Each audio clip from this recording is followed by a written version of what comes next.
la VAR, la value at risk, peut être représentée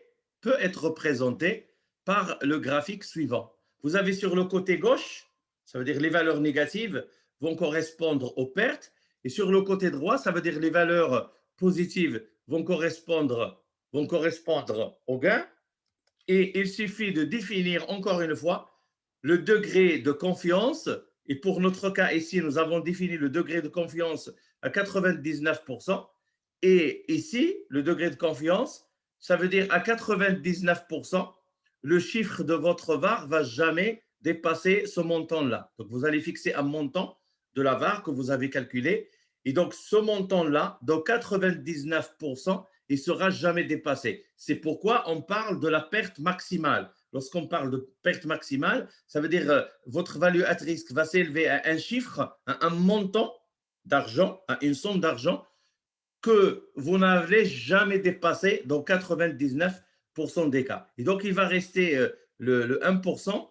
Le 1%, c'est lorsque enfin, ça veut dire c'est ce qui est supérieur au chiffre de la VAR, quoi. Ça veut dire la VAR va être dépassée dans 1% des cas. Donc 99% des cas, le chiffre de la VAR ne sera jamais dépassé, mais il reste quand même 1% des cas où éventuellement le chiffre de la VAR risque d'être dépassé. Et donc, au fait, on va reprendre la formule que nous avons présentée la semaine dernière. Et on va dire que la VAR a la VAR a alpha, un degré de confiance alpha. OK, un degré de confiance, une probabilité alpha ou un degré de confiance. J'ai dit qu'il y a une équivalence. Soit vous allez dire degré de confiance 95% et donc la probabilité 5%, ou bien vous allez dire degré de confiance 99% et probabilité égale à 1%. Donc il y a une correspondance entre les deux. Et donc c'est la fonction inverse c'est la fonction inverse de la fonction de répartition des rendements d'un actif financier donné. Et donc, au fait, ici, nous avons exprimé cela en deux composantes. Vous avez mu indice T, qui est la moyenne conditionnelle, et nous avons sigma indice T, qui est la variance conditionnelle des rendements de l'actif financier. Et au fait, il nous reste le G-1 de alpha. Le G-1 de alpha, ça va être le quintile alpha de la distribution normale. Et le quintile, on vient de dire qu'à 95%, c'est approximativement 1,65 et à 95%, c'est 1,65 et à 99%, c'est 2,33. Et donc, vous avez bien remarqué que nous avons ici une moyenne conditionnelle et une variance conditionnelle. Et la variance conditionnelle, naturellement, ça nous rappelle le modèle Garch, c'est ce qu'on va voir dans quelques instants. Et la moyenne conditionnelle, ça nous rappelle le modèle ARMA, tout simplement. Alors, si vous voulez, on va faire une hypothèse qui n'est pas sans fondement. On va supposer qu'en fait, la moyenne conditionnelle est égale à une constante. Ça veut dire qu'elle ne varie pas au cours du temps. Et cette constante, mu indice T, pourquoi on peut faire cette hypothèse? Tout simplement parce que en général, il y a absence d'autocorrélation dans la série des rendements. En général, il y a absence d'autocorrélation dans la série des rendements, comme on l'avait pour le CAC 40. Donc, lorsque vous prenez un processus ARMA à des ordres PEQ très élevés, vous pouvez réussir à faire disparaître l'autocorrélation. Et par conséquent, on peut supposer que cette absence d'autocorrélation entre les réalisations entre les rendements d'un actif financier correspond à l'hypothèse ID, ça veut dire indépendant identiquement distribué, et par conséquent, on peut supposer que le mu indice T est égal à une constante. Et je vais vous rajouter une autre hypothèse, c'est que comme nous sommes dans des fréquences journalières, lorsqu'on a des fréquences journalières, on peut émettre l'hypothèse que la moyenne, il tourne autour de zéro. Je répète, comme nous sommes dans des rendements journaliers, les variations quotidiennes des rendements d'un actif financier ils ne sont pas extrêmement élevés.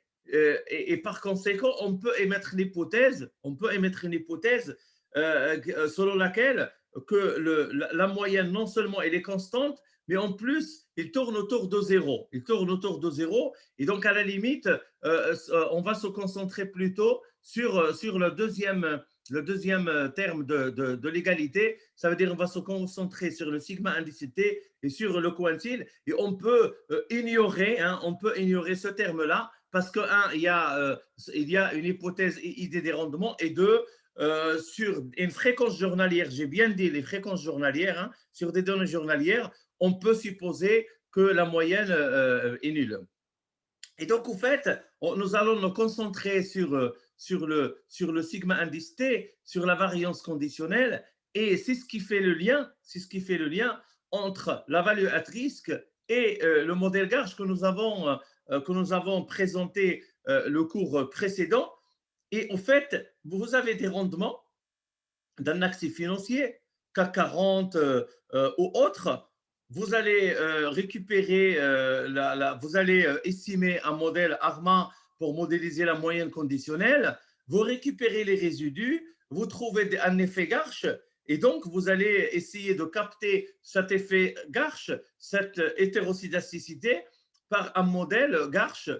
Et le modèle Garch va nous donner à la fin, in fine, à la fin, nous aurons une valeur de la variance conditionnelle. D'accord? Nous aurons une valeur de la variance conditionnelle. Et donc, en ayant la valeur de la variance conditionnelle, il suffit de faire la racine carrée de la variance conditionnelle obtenue grâce à un modèle Garch pour trouver cette variance. Et par conséquent, le quantile, on le connaît. La variance, il vient du modèle Garch. Et on peut calculer notre value at risk. Et par conséquent, nous allons parler d'une var basée sur le modèle Garch.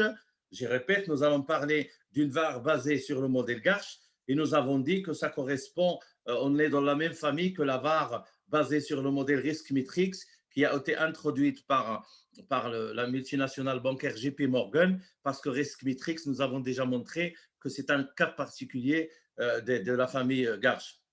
Et donc, au fait, le deuxième volet qui va nous intéresser, la deuxième information importante, c'est qu'il faut qu'on définisse le quantile, mais d'abord, il faut définir la loi de distribution, des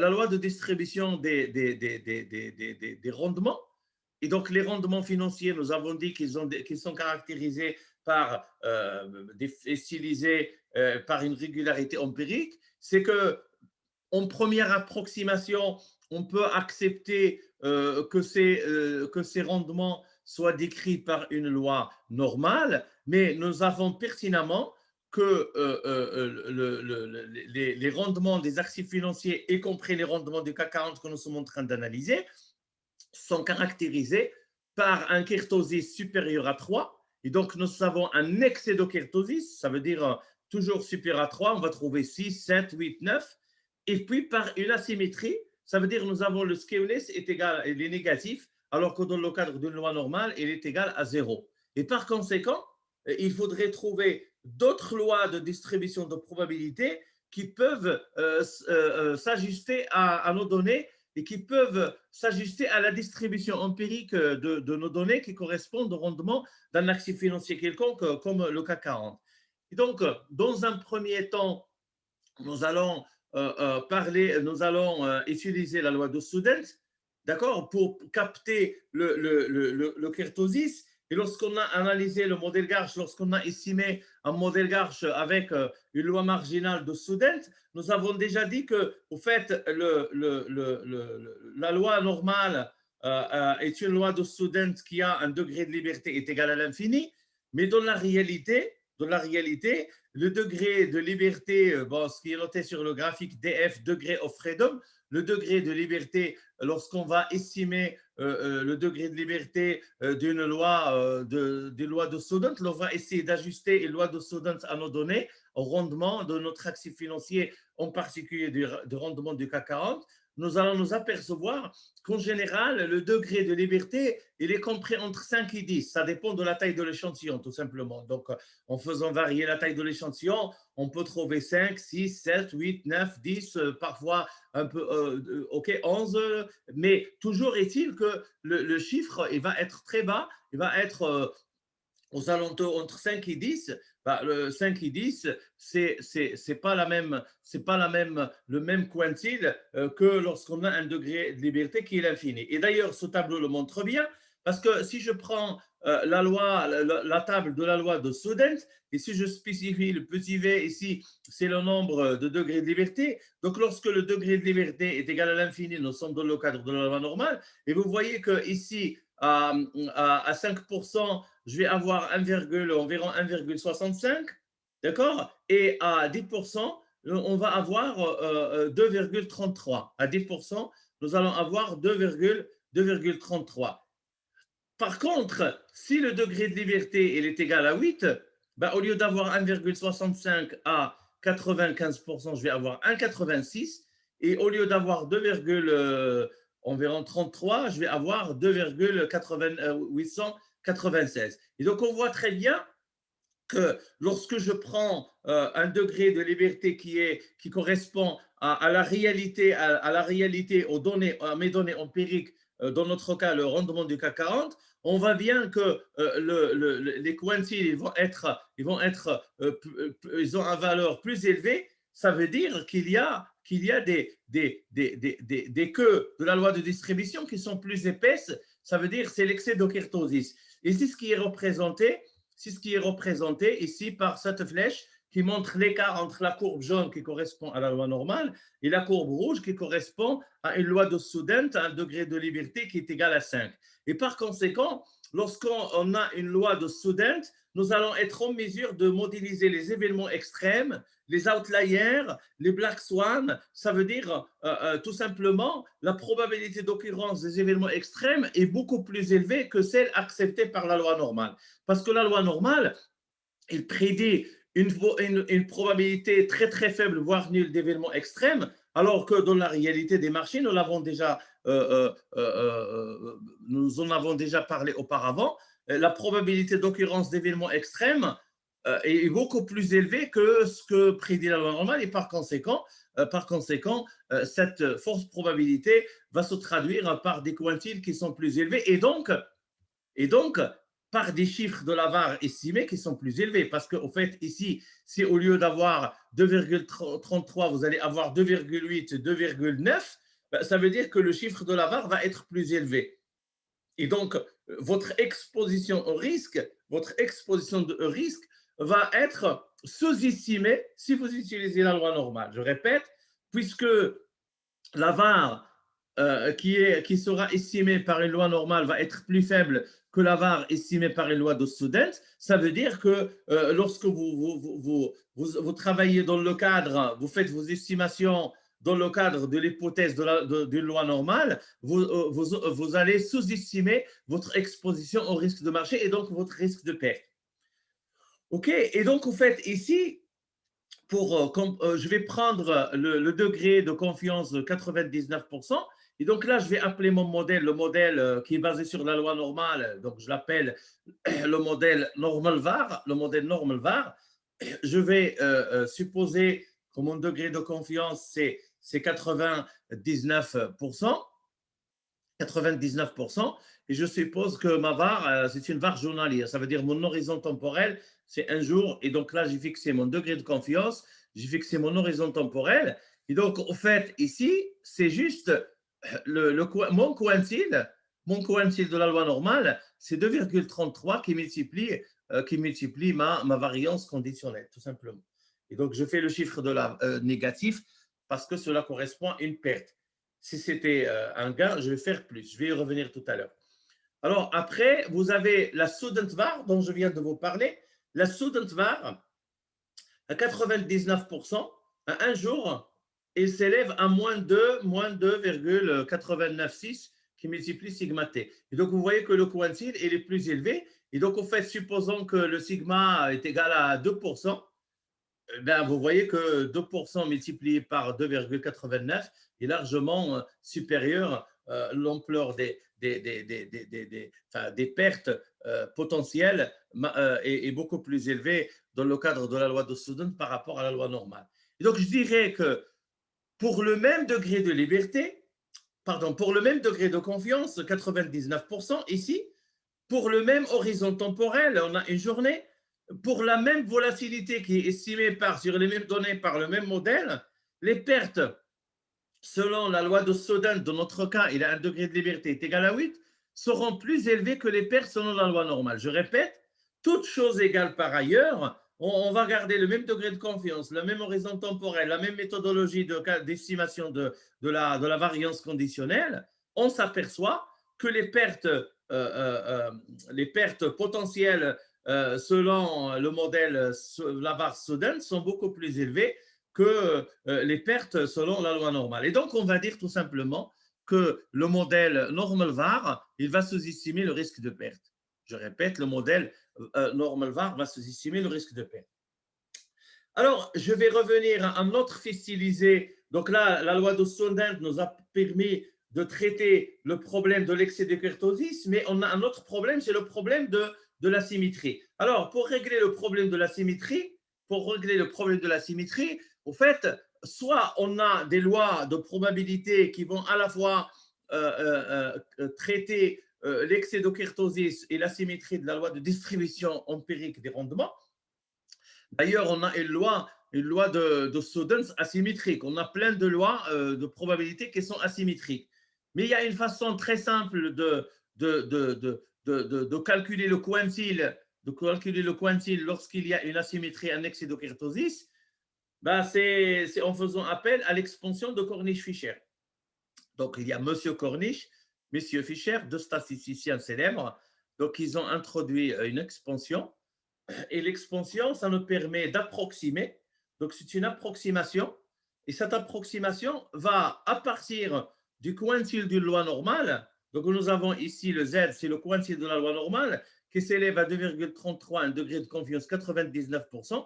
On va transformer ce quantile en un nouveau quantile d'une loi dont la symétrie et l'excès de kurtosis ne sont pas nuls. Parce que la loi normale, il a une asymétrie nulle, ce qui est nul, et l'excès de kurtosis est nul. D'accord? Parce que l'excès de kurtosis, ça veut dire tout ce qui est supérieur à 3. Donc, en fait, si on veut faire cette transformation, bah, on va utiliser cette formule. Donc, nous avons ici Z, c'est le quantile de la loi normale. Nous avons le S, c'est le skewness. Et nous avons le K, c'est l'excès de kurtosis. Ça veut dire ce qui est supérieur à 3. Attention, c'est l'excès de kurtosis, ce n'est pas le kurtosis. Donc, en fait, vous prenez votre kurtosis, vous retranchez 3 pour trouver l'excès de kurtosis. Et donc, en fait, avec cette formule, vous allez trouver un quantile, mais le quantile, c'est la quantile de Cornish-Fisher. Ce n'est pas le quantile de la loi normale qui s'élève à 2,33, c'est un quantile de la Cornish-Fisher. Alors, supposons, en fait, c'est une généralisation le quantile de la loi normale, c'est un cas particulier du quantile de Cornish-Fisher. Pourquoi? Parce qu'en fait, une loi normale, le S égale à 0, le K égale à 0 et le S égale à 0. Donc, tout ce terme va s'annuler lorsqu'on est dans le cadre d'une loi normale. Par contre, si on a une loi qui a un skewness qui est différent de 0 et qu'on a un kurtosis qui est supérieur à 3, alors dans ce cas, on peut calculer la Cornish-Fisher et vous imaginez que comme on vient de voir pour le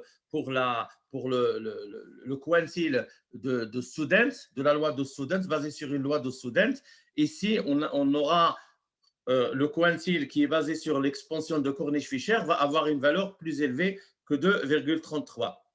Et donc, en fait, on va parler d'un modèle Cornish-Fisher-Var. On va parler d'un modèle Cornish-Fisher-Var. Donc, on a vu le modèle normal-Var, basé sur la loi normale, le modèle Student-Var, qui est basé sur la loi de Student. Et là, c'est un troisième modèle qu'on appelle le modèle Cornish-Fisher-Var. Alors, je dirais que la Cornish-Fisher-Var correspond à un modèle Var. C'est un modèle Var qui est basé sur la loi normale. Donc, en fait, le point de départ, c'est toujours la loi normale. Hein, c'est toujours la loi normale. Ajustée de l'excédokertosis et de skewness négatif de la distribution des rendements standardisés. Ça veut dire, au fait, on va corriger, on va prendre le quantile, on va le corriger de l'excédokertosis et du skewness négatif. Ou bien on va l'augmenter, on va lui rajouter l'information sur l'excédokertosis et sur le skewness négatif. Et donc, au fait, c'est toujours le point de départ, c'est le quantile de la loi normale, mais il y a un ajustement, il y a une correction, il y a une augmentation avec des informations sur le troisième moment qui est le skewness et sur le quatrième moment qui est le kertosis. Parce que la loi normale, au fait, on a une information sur deux moments, on l'a déjà expliqué auparavant, c'est que la loi normale, c'est la moyenne, la variance et c'est tout. Donc, il ne va pas aller au-delà des deux premiers moments. Le comportement de loi normale est décrit par les deux premiers moments. Et donc, il ne donne aucune information sur le troisième moment, le skewness, et sur le quatrième moment, le kertosis. Et donc, l'expansion de Cornish-Fisher va nous permettre de dépasser ce cadre très restrictif et de s'affranchir de l'hypothèse de normalité pour pouvoir capter l'excédokertosis et le skewness négatif. Et donc, en utilisant cette formule-là qui a été proposée par Cornish-Fisher. Et donc, en fait, on va avoir la Cornish-Fisher-Var à une probabilité alpha. Et donc, on a dit simu indice T. Donc, on peut supposer, comme on est dans des données journalières et comme on est dans l'hypothèse d'absence d'autocorrélation, on peut supposer que ce terme est nul. Et donc, nous allons nous concentrer sur le quantile de la Cornish-Fisher qui va multiplier le sigma indice T. Donc, le sigma indice T, c'est toujours il est estimé sur la base du modèle Garch. Et nous avons le quantile de Cornish-Fisher. Alors, le quantile de Cornish-Fisher, nous allons faire des exemples, mais en général, on va trouver que ce quantile s'élève à 3. On va se trouver avec un quantile qui s'élève à 3. Et donc là, au fait, on va faire une comparaison entre les trois modèles. Et donc, d'abord, les trois modèles, ils ont le même degré de liberté, le même degré de confiance. Donc, on travaille à 99%. On a le même horizon temporel, c'est un jour, un jour, un jour. On a les mêmes sigmas qui sont estimés par la même méthode, ça veut dire les sigma Garch. Donc, ce sont des modèles basés sur le modèle Garch.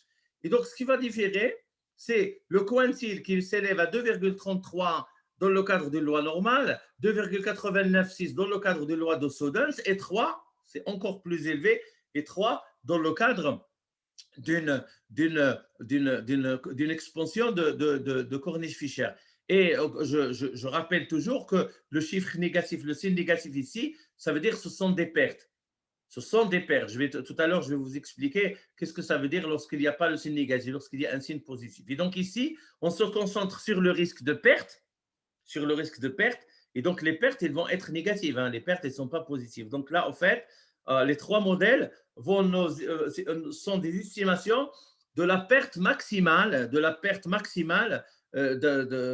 qui peut être enregistrée lorsque vous détenez un actif dans votre portefeuille, genre le CAC 40. Donc, si vous avez un actif, le CAC 40, vous allez estimer le modèle Garch sur les rendements du CAC 40 et vous allez récupérer le sigma indice T et vous multiplier par le quantile, soit de la loi normale, soit de la loi de Souden, soit de la Cornish-Fisher-Var. Et donc, encore une fois, les pertes maximales selon la Cornish-Fisher-Var seront plus élevées que les pertes selon la loi normale. Donc là, puisque c'est une augmentation de quantile de la loi normale par l'excédokertosis et par le skewness, c'est logique que le quantile de la Cornish-Fisher va être plus élevé et par conséquent, les pertes selon le Cornish-Fisher seront plus élevées que les pertes selon les pertes selon la loi normale. Et donc, au fait, ici, encore une fois, on va confirmer ce que nous venons de dire tout à l'heure.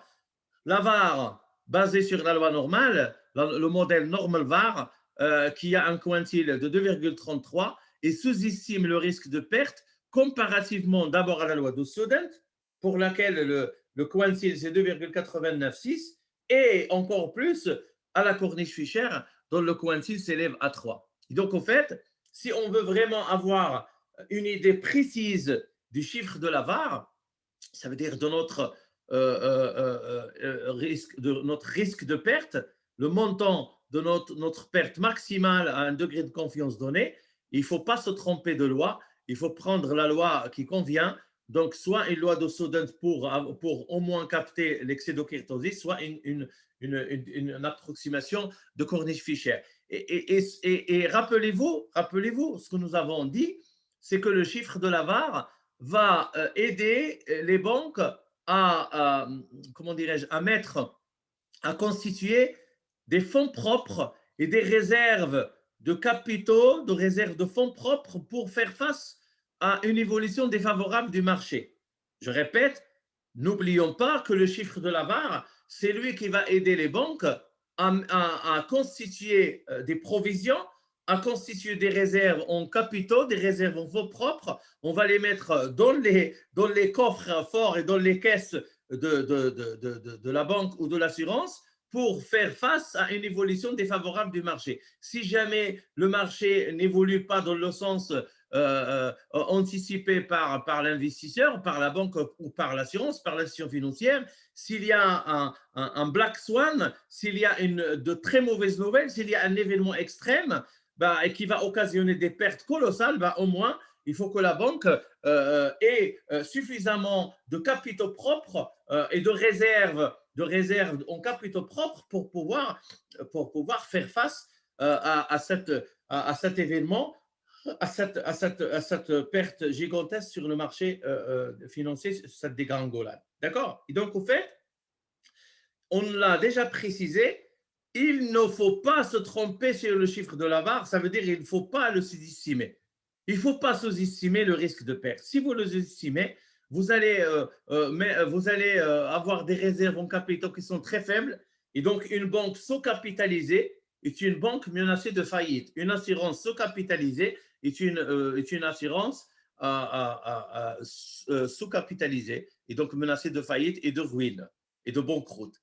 Et donc, comme on a dit la semaine dernière, le cours précédent, il y a des engagements contractuels et ce sont des engagements financiers. Vous êtes la contrepartie de plusieurs de vos clients. Et donc, si jamais ces clients vont faire valoir leurs droits, vous avez les obligations de répondre parce que vous avez des engagements contractuels.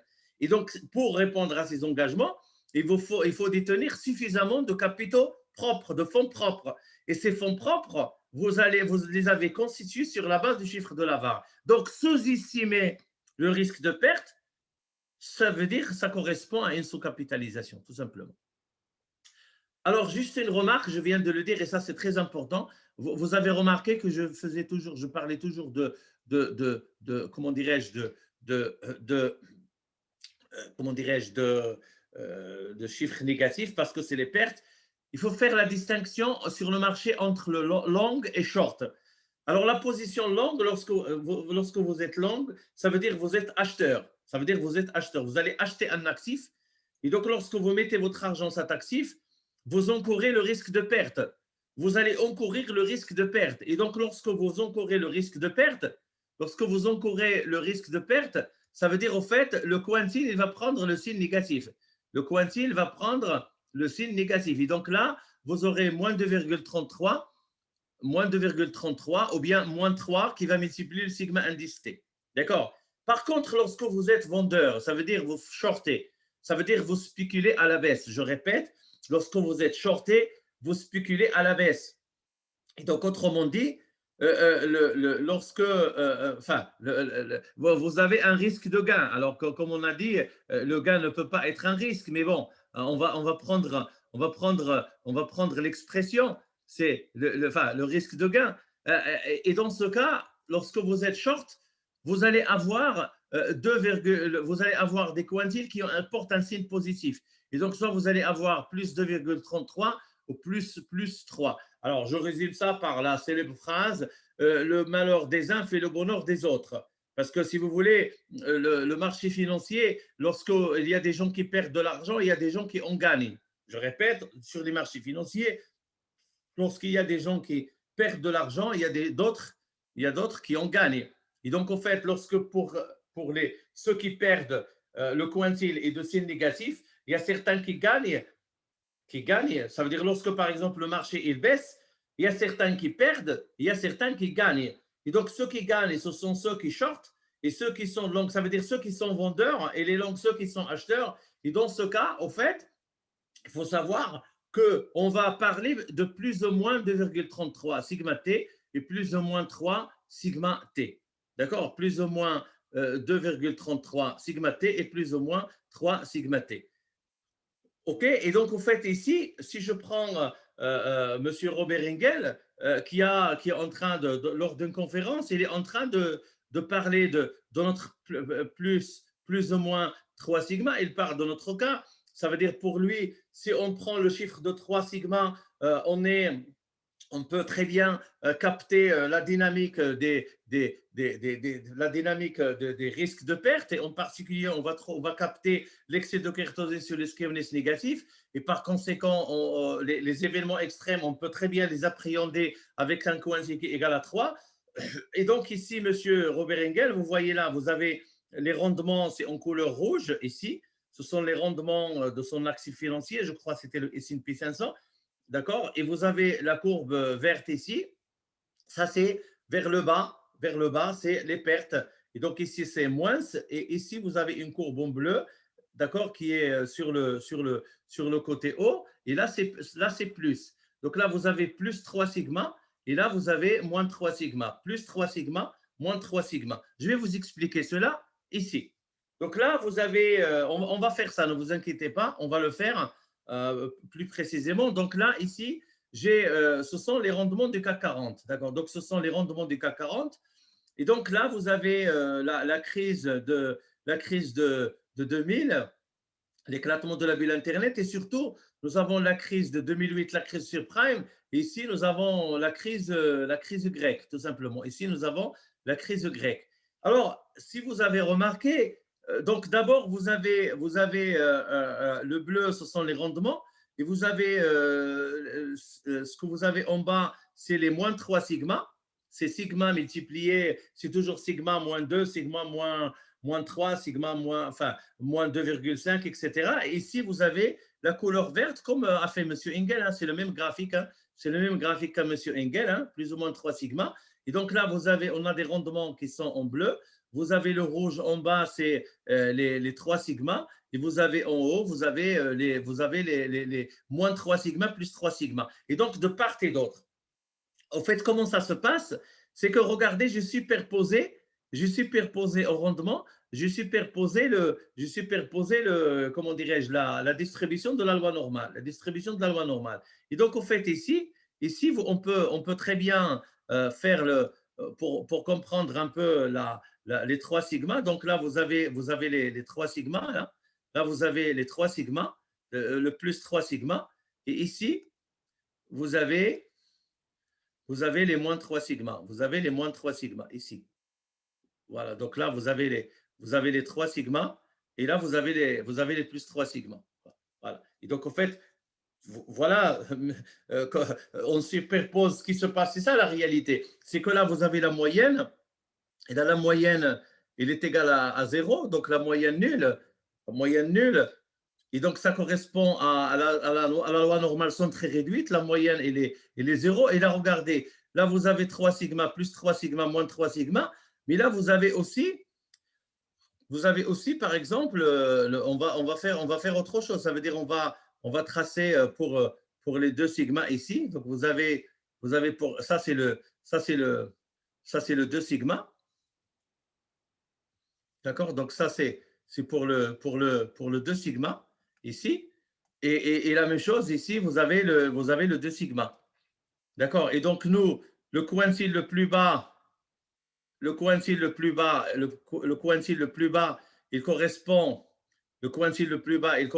à la loi normale, donc c'est 2,33.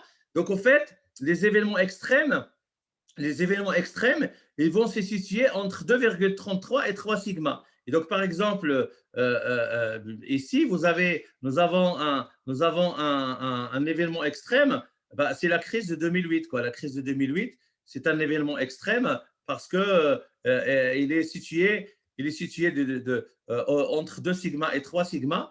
Et donc c'est une crise qui même, il a dépassé les 3 sigma. Il a dépassé les 3 sigma, c'est pourquoi c'était une crise très violente. Et donc, au fait, ici, dans ce graphique, vous avez le centre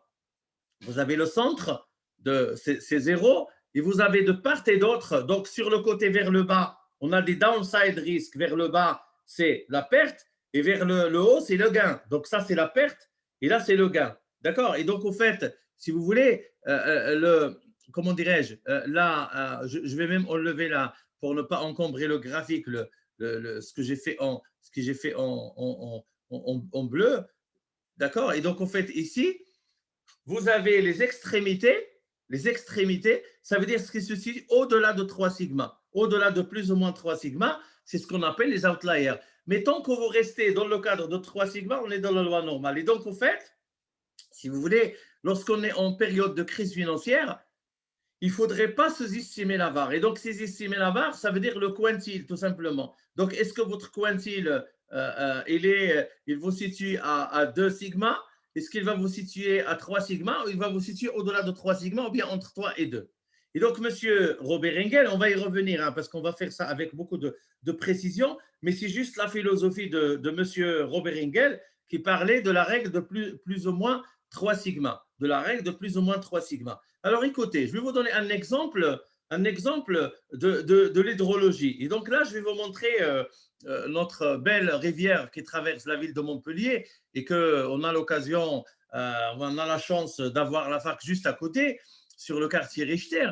Et donc là, vous avez la rivière, et donc cette rivière-là, on peut très bien l'assimiler au rendement. C'est le bleu, c'est la couleur bleue. Donc ça, c'est notre rivière. Donc il y a l'eau qui s'écoule tranquillement. Donc lorsqu'on a des conditions normales de météo, le lèse, il est dans son lit. Il ne va jamais dépasser la rivière.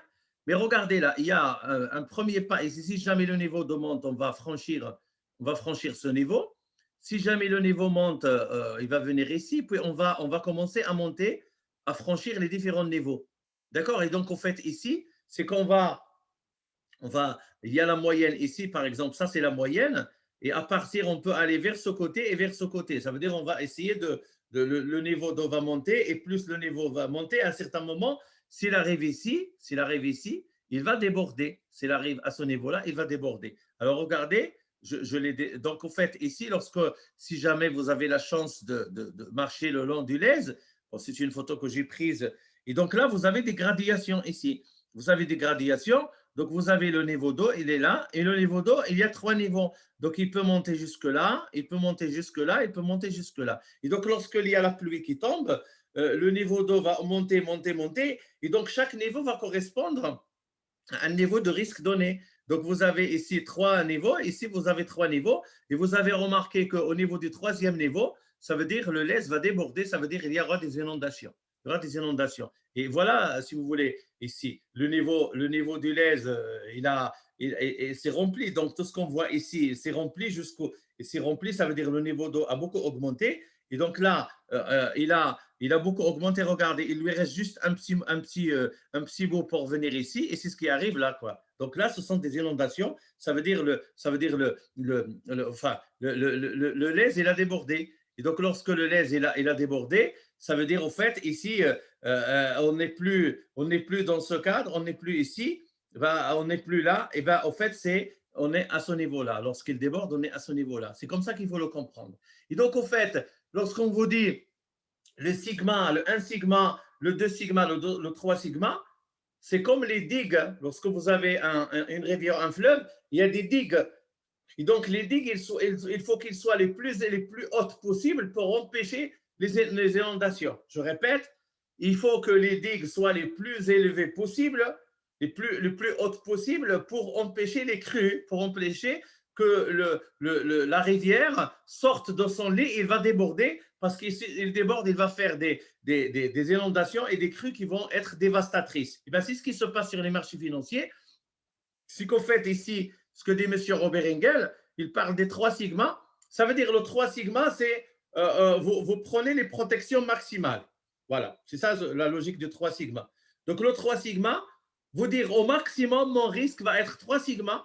Et là, je vais mettre les capitaux propres correspondants à ce chiffre de 3 sigma pour être sûr, si jamais il y a un événement défavorable qui est réalisé sur le marché, s'il y a un black swan, s'il y a un événement extrême, j'aurai suffisamment de capitaux pour me protéger.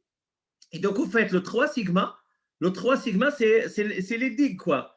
Je vous rappelle que la première fois, lorsqu'on a fait le lait, il n'avait que cette digue. Et ça, c'est nouveau, là. Tout ce qu'ils ont construit ici, c'est pour empêcher les inondations. Et il n'arrive pas, parce que parfois, c'est tellement violent que même les digues qui sont trop élevées, trop hautes, il n'arrive pas à empêcher le laisse de déborder. Et donc, en fait, si je veux récapituler, c'est que l'estimation de la VaR joue un rôle central dans la gestion de risque, le risk management. Ça veut dire nous ne pouvons pas empêcher les événements extrêmes de se réaliser sur le marché. Nous ne pouvons pas empêcher les black swans parce que ce sont des chocs, je dirais, exogènes. Donc, on ne peut pas les empêcher en tant que financier. On est investisseur, donc on ne va pas empêcher des événements extrêmes de se réaliser sur le marché. Par contre, il faut qu'on s'en protège. Et donc, pour s'en protéger, il faut faire quoi? Pour s'en protéger, il faut faire quoi? Il faut juste empêcher ces pertes de causer la faillite et de causer la ruine de notre institution financière. Et pour empêcher cela, ben, il faut avoir suffisamment de capitaux, il faut avoir des réserves de capitaux suffisamment solides. Comme on dit en français, il va avoir les reins solides. Et donc, en fait, il faut avoir suffisamment de capitaux propres pour faire face à la crise, pour faire face à l'événement extrême. Et donc, comment on va calculer, estimer ces capitaux? Ben, par le chiffre de la VaR. Et donc, je rappelle que la VaR, c'est la perte maximale. C'est la perte maximale, un degré de confiance donné, un horizon temporel donné. Et donc, au fait, si je reviens au concept même de la VaR, comme on l'a montré dans le graphique, c'est que ici ce que nous avons dans ce graphique, c'est que on a à 99%, on est tranquille parce qu'on connaît notre perte maximale à un degré de confiance de 99%. Il ne reste le 1% qu'on ne connaît pas, on ne peut pas tout maîtriser, le risque zéro n'existe pas. Et donc là, il y a d'autres instruments qui vont nous permettre de gérer le 1% resté. Mais au moins, on dit, dans 99% des cas, la pire perte possible, le scénario cauchemardesque, le scénario le plus dramatique qui peut arriver à notre institution financière, la perte maximale, ça va s'élever à tel montant. Et donc, lorsque vous avez le montant, vous le mettez de côté et vous êtes tranquille. OK? Alors, qu'est-ce qu'on va faire avec ça? Parce que nous sommes encore dans le conceptuel pour bien comprendre le modèle. Naturellement, on va faire une étude de cas. Donc, nous, on va faire une étude de cas. Et notre étude de cas, on va la faire comme suite. Alors, notre étude de cas, on va la faire comme suite. Alors, voilà ce qu'on va faire. Donc, au fait, on se propose d'analyser la crise financière de 2007-2008. On se propose d'analyser la crise de 2007-2008. C'est la crise du subprime. Et donc, au fait, ce qu'on va faire, on va prendre tout notre. Ça veut dire nous avons des données de CAC 40 qu'on a téléchargées sur Yahoo qui commencent le 1er mars 1990. Donc, je vais prendre un échantillon de données qui va du 1er mars 1990 jusqu'au 31-12-2006. Et donc, ça, c'est mon échantillon d'estimation. Je vais estimer un modèle Garch. Et grâce à ce modèle Garch, je vais calculer la value at risk. D'accord? Et donc, ça, c'est un échantillon d'estimation. Maintenant, il faut que je vérifie comment dirais-je, la capacité, la qualité de prévision de mon modèle. Est-ce que mon modèle il va bien résister au choc occasionné par la crise financière? Ça veut dire, est-ce que les pertes anticipées ex ante par mon modèle VaR vont ne pas être sous-estimées par rapport aux pertes réalisées ex post. Et les pertes réalisées ex post, c'est la réalité.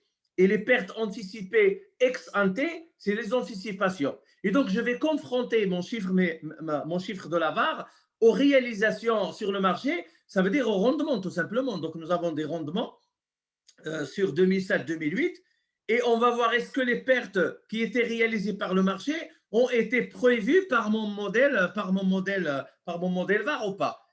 Et donc, en fait, en faisant cela, je suis en train de faire ce qu'on appelle du backtesting. Je suis en train de faire du backtesting. Alors, d'abord, tester. Donc, il y a le terme test et il y a le back. Ça veut dire je fais un retour en arrière. Pourquoi?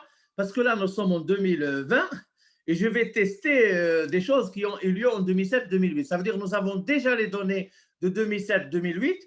Et si je vais backtester mon modèle, ça veut dire je vais vérifier que a posteriori que c'était un bon modèle. Et c'est ça la logique du backtesting.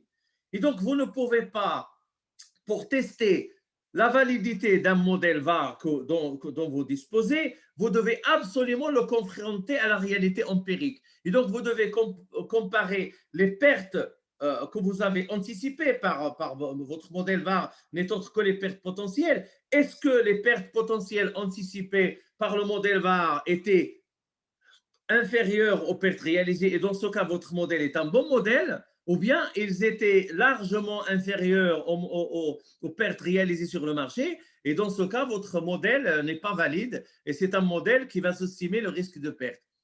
D'accord? Et donc, c'est ça la logique la logique du backtesting. Et donc là, vous avez, je vais dire une phrase d'un économiste, d'un économètre qui travaille sur la VAR, qui parlait des tests de validation. Ça veut dire que vous allez vérifier la qualité du modèle VAR. Est-ce que c'est un bon modèle, un mauvais modèle? Et donc, il dit en anglais, VAR is only good as its backtest. Donc, si on n'arrive pas à la backtester, c'est mauvais. When someone shows me a VAR number, lorsque quelqu'un lui dit j'ai un chiffre VAR, I don't ask how it is computed. Il ne lui dit pas comment tu as calculé ton modèle, quelle est la méthode que tu as utilisée. I ask to see the backtest. Ce qui l'intéresse, lui, c'est le backtest. Et donc, en fait, il lui dit, écoute, tu n'as qu'à prendre sur une année ou sur 2 ans, tu vas me montrer que les pertes anticipées par ton modèle VAR, ils seront largement inférieurs aux pertes réalisées. Et dans ce cas, je vais dire, bravo, tu as le bon modèle. D'accord? Et donc, au fait, c'est ça la logique du backtesting, c'est que nous allons prendre un échantillon de données, on va estimer notre modèle VAR et ensuite, on va essayer de faire la prévision. Alors, je vous dis dès maintenant, parce que ça, c'est ce que j'ai fait dans ma thèse, parce que j'ai soutenu ma thèse sur la value at risk en 2009-2010. Je vous le dis dès maintenant. Ça veut dire en 2007, où il y avait une année boursière qui était calme, les modèles VAR étaient excellents. Mais lorsqu'on a eu la crise de 2008, en particulier après le 15 septembre 2008, après la chute de Lehman Brothers, les modèles VAR a eu beaucoup de difficultés à prévoir avec précision et avec exactitude les pertes occasionnées, enregistrées par le CAC 40. Donc, moi, ce que je vous propose de faire, c'est qu'on va laisser cet exercice qui va nous demander un peu de temps. On va le faire la séance prochaine. On va faire on va consacrer la séance prochaine au backtesting de la VAR. Et donc, on va prendre le modèle Riskimetrix, le modèle VAR normal, le modèle VAR Student et le modèle VAR Cornish-Fisher. Et donc, ces 4 modèles-là, on va les comparer et on va vérifier on va faire leur backtesting et donc on va vérifier, on va tester leur validation et on va voir quel est le meilleur modèle par rapport à ces 4 modèles qu'on a présentés jusqu'à maintenant. Je répète, le modèle Riskimetrix, le benchmark de JP Morgan, le modèle VAR basé sur la loi normale, le modèle VAR basé sur la loi de Student et le modèle VAR basé sur l'expansion de Cornish-Fisher. Et à chaque fois, la différence fondamentale entre ces modèles VAR, c'est le quantile. Vous avez la loi normale qui a un quantile le plus bas qui tourne autour de 2,33 à 99%, la loi de Student qui tourne autour de 2,8 et la loi de comment dirais-je, l'expansion Cornish-Fisher qui tourne autour de 3. et c'est le chiffre de 3 qui est recommandé par Monsieur Robert Ringel. Alors, je vous remercie de votre attention et à bientôt.